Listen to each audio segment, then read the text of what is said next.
Welcome to Weapons and Meme Destruction Podcast, episode 190, which can be found at wmdpodcast.com/190. You can get the audio only on any podcast catcher, and you can get the videos on YouTube, Rumble, and Odyssey, we think, because we just got nuked again today by YouTube for apparent copyright infringement. But we're putting the past behind us, right, David?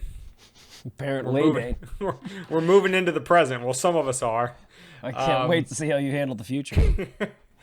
As you might be aware, on today, obviously you're seeing this. We recorded it in the past, and I'm going to stop talking. I'm making it way too complicated. We're talking to you in the future from the past. On today's it's like a Marvel movie. We have an Epstein segment coming to you because not a moment before we were getting ready to record, we had our segments all picked out. We knew what we were going to talk about, and some selfish bastard decided to light himself on fire in front of the Trump trial up in New York City. Was that too soon? Am I too soon, David? It's only been a couple of hours, Dane. He's literally not done smoldering. If I couldn't use goodness gracious great balls of fire for our title today, you should not have said that, okay? I think I just ripped the Band-Aid off, and you can say whatever you want now. All right, then let's just go. Let's go full Rumble tonight. I don't give a shit. Yeah, I will say this. If you are dedicated to the cause enough to be willing to light yourself on fire, and lest we forget, that's 2 in just this fiscal year that have done that. Yeah, I guess you could say things are really starting to heat up. Guess you could say this certainly spices things up a bit. Sorry. Today, on April 19th, 2024, just outside of the Trump trial that's currently going on in New York City, Max Azzarello, I believe is how you pronounce his last name, lit himself on fire.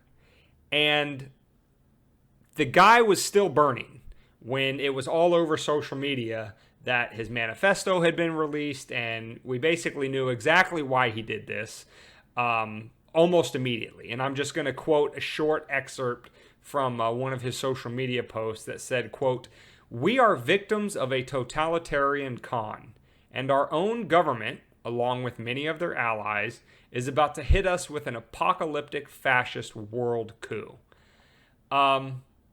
So obviously it's literally within a matter of hours since this has happened at the time we're sitting here recording this. So we don't have any more details than anybody else has on social media at this point. But I think from that little excerpt and some of the other stuff that we've seen floating around since, this hit the internet, is this gentleman I don't know. I don't see how you subject yourself to something so excruciating and not be a little bit off kilter mentally. But we got to say, at least on that part, at least on the part about being concerned about your own government, at least, if whether they can pull it off or not is another thing, but at least being intent on wanting to subject you to complete totalitarianism, I don't think that's too far-fetched. Might have been a crazy way to go about it to get some attention to your cause, but we got to give him at least kudos for not taking anybody else with him. Because we have another couple of things that happened on this date that you wanted to bring up historically, but what's your first take on it? Yeah, that's really hard to say, right? Because we do know, and although this isn't factoring into the Epstein segment for this particular episode, the whole conspiracy theory of MK Ultra, right? That the government was secretly doing mind control experiments on people against their will or without at least giving them informed consent, dosing them with high doses of LSD and things like that. You know who's involved in that, right? Ted Kaczynski, who and he had another big fan of manifestos. Yeah, he had a pretty substantial one himself, so that's what all I'm saying here. But go ahead. Yeah. Man. Sorry, I didn't. So, that was a quote unquote conspiracy theory for a long time until, as with most conspiracy theories, if you give them enough time, or as Kamala Harris would say, the passage of time is the passage of time with the passage of time. A disproportionate number of those quote-unquote theories turned out to be conspiracy fact. They seem to be picking up pace with the advent of the internet in terms of how fast the conspiracy theories turned into conspiracy fact. Just cite the last few years and the jabby jabs and all that stuff. But, with that being said, that's why I say it's hard to say, because does this seem like this is sort of like a Manchurian candidate type thing where, somebody was drugging him up or had a keyword that triggered him or something like that? Listen, let's just put it this way. If that were to happen, although most normies would be totally caught off guard and surprised by that, anybody who paid a modicum of attention to what happened with MK Ultra would be like, it's plausible. So could it be that? Could it just be somebody, again, Occam's razor? He was just radicalized by things he saw, read, and invested. I think he called himself like an investigative researcher. Could he have been radicalized by things he saw on the internet, and it, maybe he was already susceptible to some sort of mental illness and that just pushed him over the edge? I mean, that's the simplest answer and probably the correct one. It could be any number of things, but I will say this, that although you were talking about this pre-show, and I think there are at least some of his postings on social media in years gone by, is that he was not a big fan of Trump. So could there be some TDS going on there in terms of the left always rallying those people up? Possibly, but his manifesto seemed pretty bipartisan, right? To use DC's favorite buzzword, in the sense that he was calling out all the sides and saying that the government in general, whether they're Republicans or Democrats, seem to have a unified vision, and that vision was totalitarian control over its populace. And let me just be the first to say on this podcast that we are bipartisan with our dislike of the government, and we have no intention of lighting ourselves on fire anytime soon. And speaking of Hillary, how is she involved in this? It's like that game, like 7 Degrees to Kevin Bacon or whatever the fuck it is. It's like, how was Hillary involved in this monstrosity? Who knows? Is this another body to add to the Clinton tally? Who knows? Why stop there, Dane? Let's just play with it. Yeah, sure, why not? I mean, I'm just saying, it's already so extensive. We might as well just add another one to it. Not like they're ever going to do anything about it.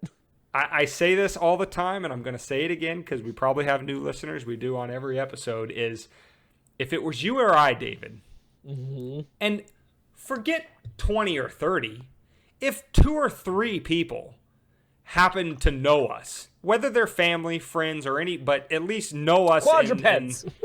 At least know us in some sort of more than, tangential arm's length way. And they died under less than obvious circumstances. People would start drawing their lines back to us and asking us questions. When you're 20 or 30 deep and nobody's asking those questions, and you're the crazy person for asking the questions, it's a crime if everyone wants to get to the bottom of it. But if nobody really cares about it, then we don't have to hold them accountable for breaking the law. All of this, and you're seeing or hearing this episode after April 19th, but that's the day that we're recording this on. And we were already going to talk about these other 2 events, but when when Mr. Azzarello decided to take matters into his own hands shortly before we recorded, the stars aligned, and we're like, yeah, perfect Epstein segment, because April 19th is a day which lives in infamy all the way back from the original founding of this country. April 19th, 1775, that is the date of the Battle of Lexington and Concord, and that's actually sort of the impetus behind the title of this segment about us used to be a proper country, is because back in the day, a much stronger, stiffer-spined generation than we currently have today, they were not afraid to start stacking bodies when the government started going a little bit too far. And Lexington and Concord, April 19th, 1775, great day in American history. A more sad day in American history, and one that's not sad just for the events that happened on that day, but sad that the American people that witnessed it happen live on TV then decided to do nothing about it. And I'm talking about April 19th, 1993 is the day of the last out of 51-day siege of the Waco compound in Texas. Hey, more people were lit on fire that day. Huh, there's a running theme. Ah! although not of their own accord, and not where innocence was not caught up in the blaze, because on that day, that was the final day of the siege of the Waco compound, the Branch Davidian compound in Waco, Texas, and high 20s or 30s, innocent women and children were incinerated by the FBI and the ATF. Now, for those of you, for our non-American listeners or people that may be too young to remember Waco, the Branch Davidians were led by a David Koresh. I guess for lack of a better term, a cult leader, a charismatic cult leader, and he had come under the FBI's radar for some time before that. But they really decided that they wanted to bring the full force of the federal government down on him when they found out that he had weapons in the house where the Branch Davidians were living. And I don't remember exactly how many people were there. It was 40 or 50 people, but a pretty large number of them, again, were innocent women and children. That was not to deter the FBI and the ATF, because on April 19th, 1993, they decided to go in with full force. And when the people inside defended themselves against an overzealous government, they torched the place down and killed everybody inside. Dane, it sounds like you're a little on the side of the cultists. Yeah, in this case, absolutely. Because I don't care what your beliefs are. I don't care. There was actually no testimony or no evidence whatsoever that there was any harm coming to these women or children inside, at the time that the ATF decided to do and FBI decided to do what they did. So this whole idea about justifiable force was a complete manufacturing by the government after the fact that tried to say that they had reports of that, but it came out that they never did. I don't care what your beliefs are. I don't care how crazy they are out there, left, right, or center. I don't care if you're Kaczynski. I don't care if you're Max Azzarello. I don't care if you're David Koresh. The government doesn't have any authority to escalate up to killing innocent people. Just happen to be caught in the crossfire because somebody did something that they didn't like once. And again, if we were a proper country, like 1775, that would have been the line. You don't kill innocent women and children. I don't care what your justification is. And yet, despite seeing it on live TV, the American people did nothing. So, is that one of the impetuses for an Azzarello? Maybe. He's worried about something coming down the pike in terms of the government taking things too far. Maybe that's just one example that he looks to and says, people need to wake up, and this is the way I'm going to wake them up. I'm tired, Dane. I'm tired. And people are lighting themselves on fire in this country in protest of other things. Like, is that, I guess we kind of have this question come up all the time.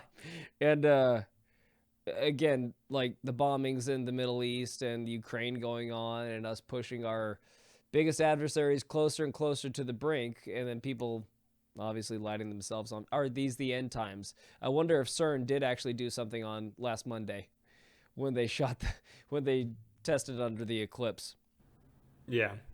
And, I know David is always the one to sort of smooth it over when I get into a stream of consciousness kind of, discussion on these topics. But I mean, he's absolutely right, because not only, I think, who was it, Jocko or somebody else, I forget it, somebody on the JRE, had mentioned something about, like, if you go up to, like, real war, like people that have seen war, they are not in favor of cheering for war. Never. It's usually the ones that, have no experience with it that are cheering it on. So, although, having a moral compass and calling out what's wrong as being wrong, comes across as a certain way. Yes, we are not in any way cheering on violence or advocating for it or hoping that it goes in that direction. Because at least we're told by the Democracy is Sacred crowd that there's all kinds of off-roads before the people are pushed to any sort of, mass violence, and that if they're allowed to take those roads, like, I don't know, allowed to engage in legitimate elections where they're able to, voice their protest of the current government at the ballot box and, vote the bums out and all of that kind of stuff. But if all along the road, all of those exit ramps are shut off by the people in power because they refuse to go, because they refuse to give up their power, because they refuse to hear reason, because they refuse to do what they're supposed to do, which is act in the interest of the people within the confines of what the Constitution allows them to do or not do, instead of using their newfound position and power to enrich themselves and their cronies. If all of those off-ramps are allowed to be taken, then we never need to get there. And it's for the betterment of all of us that we do never get there, because revolutions are ugly, and they don't always end up, as well as the American Revolution did. Juxtaposing that with just a few years later in the French Revolution, that was horrendously bad in terms of the death of innocents and, the people that were fanning the flames of that revolution eventually turning on themselves and everybody else.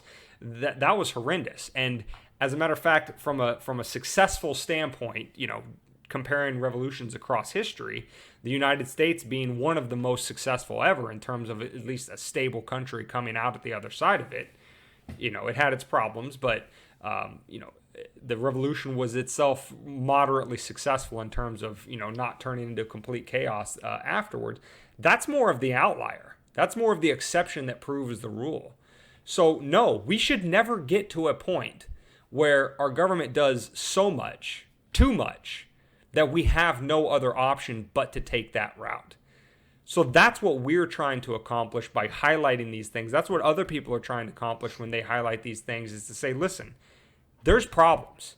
There's real, deep problems. Like David said, if you have multiple people within weeks of each other taking the drastic step of lighting themselves on fire to make a point, your society is sick to a degree that nobody in power and in control of this thing is willing to admit or come to terms with or even have a discussion about. Because if you have a discussion about it, then you're sympathizing with the crazy person, and you're probably a crazy conspiracy theorist, and you're not entitled to an opinion, and blah, blah, blah, blah, blah, blah, blah.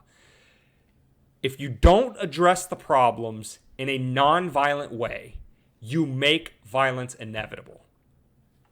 That's not a statement of anything other than fact. That's a statement of examining all throughout history and what people have chosen to do when they're pushed to the brink and they have no other option. We don't want to get there. Let's take an off-road, if we're allowed to, before we go off the cliff. Well, they're clearly, and again, I'm going to attack the legacy media. They said that Trump is the greatest threat to our democracy and that he should have accepted the election rights rather than refuse them. Rather than do the same thing that they did for 4 fucking years that we warned about. If you think that you're going to delegitimize this and you start running around saying that this wasn't a legitimate election, what do you expect the other side to do when they lose? You guys are supposed to be the adults in the room, and you don't give enough of a fuck to tell us before an election, by the way.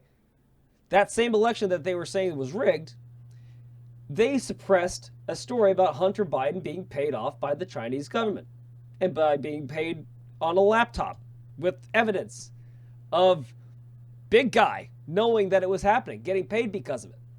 So their guy was actually the threat to our democracy. Their guy was the actual Manchurian candidate. Mum's the word. In fact, their viewers don't even know to this day what the Twitter files are. I try to talk to them nearly constantly about it. They have no fucking idea what it is. Yeah. They have barely heard about Hunter Biden's laptops, let alone his WhatsApps with a member of the CCP, shaking him down, saying, "My dad wants his motherfucking money, dog." Like,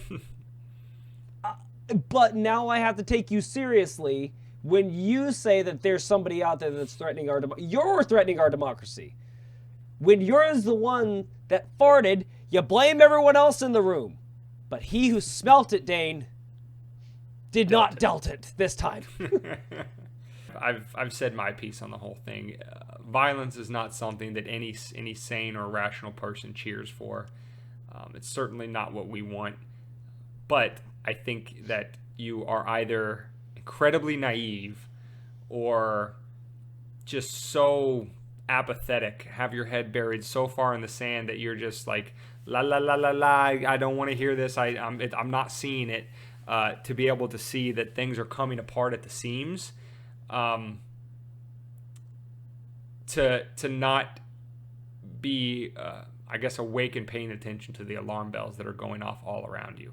This podcast, this humble podcast, with the sane space the size it is, we hope it grows by the day, but it's just one more canary in the coal mine, which often is getting, pushed to the brink of extinction itself by the, platforms like YouTube and things like that.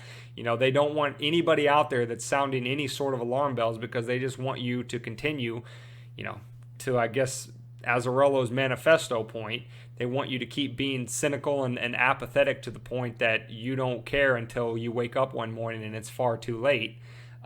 Again, was he right? Was he wrong? Was he crazy? Was he, just crazy enough to be sane? Who knows? But I got to say that somebody that is sounding the alarm bells of the freight train that's heading towards all of us is, regardless of how it manifests, a lot more sane and rational than most people are by just putting on their blinders and pretending that it's not happening. That's certainly not doing any of us any good. I have an open question to you to end the episode, just to get your thoughts on it. But before I say that, I do want to say that we've had a couple of jokes at his expense, but if he was truly unstable, that's a horrible way to die. We do feel sorry for him, but at the end of the day, my hat, in all honesty, I admire the testicular fortitude he had to go through with that, because that's not an easy thing to do. And again, if you have any mental health issues, please reach out, talk to somebody. We should just have like a button we press that has like a roll down of all the ways that you can seek help. But when we get to the 119th political podcast of Australia, we'll have that button. But I'm just interested to get your piece right before we go. I've talked shit on the legacy media, and I'm not going to stop either. They're trying to introduce all this legislation for social media, saying that it's corrupt and that it's, it easily manipulates people to think the wrong things. Well, we've been manipulated by the actual media. When are we going to get some legislation with some teeth to hold these fuckers accountable? Ever? Or are they doing what they're supposed to be doing so they don't need any legislation? That's exactly what it is. It's the, they're the, I forget who coined the phrase, but it's somebody in the libertarian circles. I'm sure they're not the only one, but calls it the mockingbird media. That's exactly what it is. They are there to either push the narratives that are spoon-fed to them by those in power that want the narrative to be a certain way, or for their own self-interested, cynical, clickbaity, get more eyes on the screen so we can get more ad revenue dollars. For their own reasons, they will push certain narratives that just happen to align with the government's whole divide and conquer strategy. But in no case can anybody sit there and reasonably and rationally say that they are engaged in what their historical function was, right? If you look at the Washington Post's little tagline, right, democracy dies in darkness, historically, the whole purpose of the media was to speak truth to power, to hold them accountable. They were, the last bulwark of defense for the people from their government getting too far out of hand before, their plans were uncovered and all that kind of stuff. I don't think anybody can sit here and tell you with a straight face today that is what the media does, not the mainstream media. So again, that's another one of those things that if you think that, you are very, very asleep, and please wake up. Hopefully it doesn't take somebody lighting themselves on fire in the middle of New York City to wake you up, but, Max did perform that duty anyway. Well, with all that cheeriness behind us, Dane, where can they find episode 190? We made it all the way to 190. Who would have thunk? They can find 190 at WMDpodcast.com/190. They can get the audio only on any podcast catcher. Just search Weapons of Meme Destruction. They can get the video on YouTube, Rumble, and Odyssey. They can link up with us on our other socials, X, Instagram, TikTok. They can join the private members-only Facebook page at $5 a month or more of support. They can also just donate in multiple tiers. They could do $1 a month, 5, 10, 15, or a single one-time donation in any amount. Just go to the Support Our Work tab over at WMDpodcast.com to see all your options there and what you get in terms of goodies for your different donations. And then they need to stay in touch with the podcast in the sane space in any way they can. That includes joining the email list at WMDpodcast.com. That includes texting that automated text service, which is, I told you I was going to remember for next week. It's 610-596 WMDP. That is 610-596-9637. That's right. I'll get it memorized someday. But that's another way to always stay in contact with the show in case we get nuked by your favorite platform. Talking to you, YouTube followers. But also just like, subscribe, and share us everywhere you see us. Tell your friends and family about us. Get in that comment section. Pump that algo juice to us and help us get it out to a broader audience so we can grow this sane space one sane person at a time. Stay safe, guys, but more importantly, stay free.